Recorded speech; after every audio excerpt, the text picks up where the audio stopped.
Halo para sahabat, jumpa lagi di channel saya. Seperti biasa dengan saya Wajah Putra. Kali ini kita akan membahas masih mengenai memori, tapi di past life memory ya.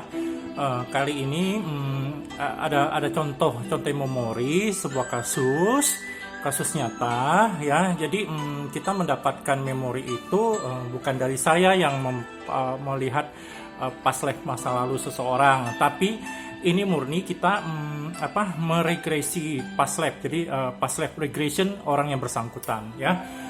Jadi singkat aja, jadi kita langsung. Jadi begini, suatu ketika saya kedatangan seorang klien bapak-bapak ini. Sekarang kalau dilihat sekarang beliau udah umur 50 tahun ya. Jadi waktu datang ke tempat saya belum 50 tahun. Kita ngobrol santai, bercerita. Tiba-tiba bapak ini karena di rumah sambil nonton TV ada tayangan film ya, anak kecil yang ditindas, dalam tanda kutip dipukulin sama orang tuanya sendiri. Otomatis bapak ini ke-trigger memorinya. Bapak ini bercerita kepada saya bahwa masa-masa kecilnya beliau sering dipukul sama ayahnya, sama papanya ya. Jadi nggak salah, nggak bener, dia selalu dipukulin, selalu disalahkan ya. Bapak ini anak tertua ya, mereka empat bersaudara, tapi entah kenapa papanya selalu seorang tuh kayak sentimen gitu loh sama dia gitu loh. Mau bener mau enggak selalu disalahin, selalu dipukul gitu.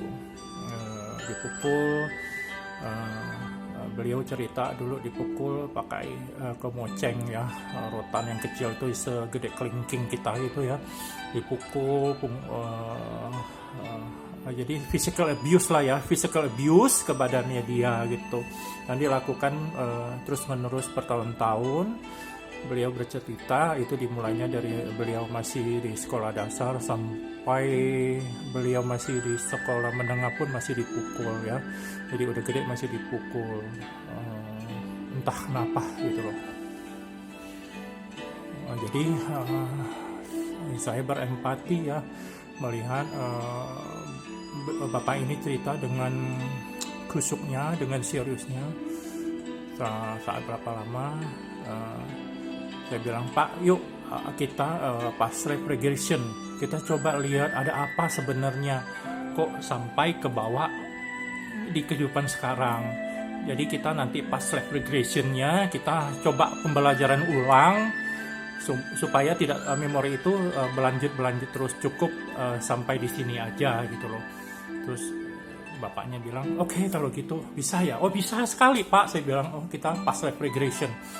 Jadi saya siapin tempatnya yang rileks ya. Terus kita melakukan terapi past life regression.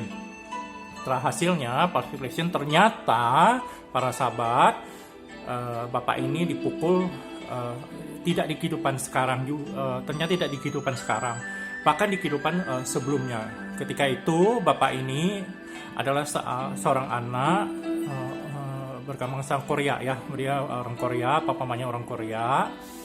Dia tuh diseret sama papanya waktu si bapak ini menjadi orang Korea kira-kira tahun 1600 sekian lah ya. Dia diseret, dipukul. Jadi sebabnya apa? Setelah ditelusuri, bapak ini kesel sama mamanya anak ini. Jadi mamanya bapak ini yang di kehidupan sekarang ya. Jadi kesel, ya, bapaknya kesel, lantas dipukul. Kamu anak haram ada apa? Ternyata papanya anak ini mempunyai pemikiran mamanya melakukan perbuatan tidak setia kepada papanya. selingkuh lah karena tanda kutip dan sebagainya ya. Jadi kamu anak haram, anak apa, kamu dipukul gitu, dipukul, diseret gitu, diseret dari keluar dari rumah, dipukul gitu. Anak kecil ini yang bapak sekarang ini nangis apa gitu. Oke. Singkat cerita ya, jadi proses seperti itu.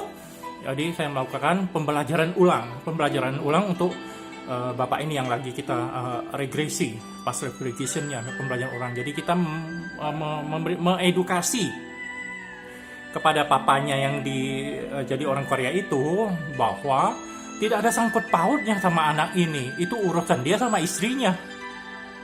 Oke, paham ya para sahabat ya. Jadi kita edukasi ulang ke papa anak ini yang jadi orang Korea itu, tidak ada hubungannya sama anak kecil ini, urusan dia sama istrinya gitu loh. Dan mohon ayah dari anak ini yang jadi orang Korea itu membebaskan anak kecil ini dari semua emosi negatif kepadanya. Selesaikan, cut. Oke, kita negosiasi. Akhirnya anak ini kan tidak tahu apa-apa, dilahirkan perkara ibunya melakukan perbuatan tidak setia, itu urusan ibu sama ayahnya gitu. Tidak ada hubungan anak ini yang tidak tahu apa-apa gitu. Akhirnya negosiasi panjang, ternyata ada edukasi kayak musyawarah gitulah ya para sahabat, kayak musyawarah gitu. Udah selesai, cut gitu loh. Nah, bisa forgive anak ini ya, yang sekarang bapak yang dewasa sekarang yang lagi di past life regression, melakukan forgiveness terapi, forgiveness ya, kita maafkan ya, saling maafkan gitu, selesai, udah lega. Udah lega si bapak ini, saya bangunkan gitu loh, saya bangunkan dari past life regressionnya, kita kembalikan ke sikon sekarang, ke sikon bapak sekarang, kita balikin dulu, tenang dulu, terus kita bangunkan. Ya, saya tanya, Pak, lega nggak Pak? Lega sekali katanya, meskipun dia tersakiti waktu kecil dipukul-pukul, tapi memorinya udah dilakukan pembelajaran ulang, edukasi ulang ya. Meskipun dia merasa sakit waktu dipukul, tapi dia lega, udah putus, ada edukasi, ada forgiveness dan sebagainya ya. Jadi memori itu masih terkenang, tapi tidak ada powernya lagi, tidak menyakitin lagi ya. Saya sebagai mediasi untuk past life regressionnya turut senang ya, bapaknya juga turut senang gitu ya. Semuanya menjadi baik-baik aja. Jadi para sahabat, ini contoh memori masa lampau yang terbawa ke masa sekarang, real, nyata ya. Jadi saya melakukan past life regression. Jadi benar aja ada sesuatu di kehidupan lampau. Jadi diselesaikan, diedukasi ulang, pembelajaran ulang, forgiveness ya, saling memaafkan, saling diedukasi, beres gitu loh. Dari kehidupannya bisa enjoy, bisa happy gitu loh, meskipun memori itu terkenang tapi udah tidak ada power, tidak menyakitin lagi ya. Jadi ini real, nyata. Si bapak ini udah happy, bapak ini sekarang udah umur 50 tahun. Beliau tetap bersahaja ya para sahabat ya. Ini contoh memori yang saya utarakan beberapa channel di belakang ini tentang memori yang mempengaruhi jalan hidup kita ya.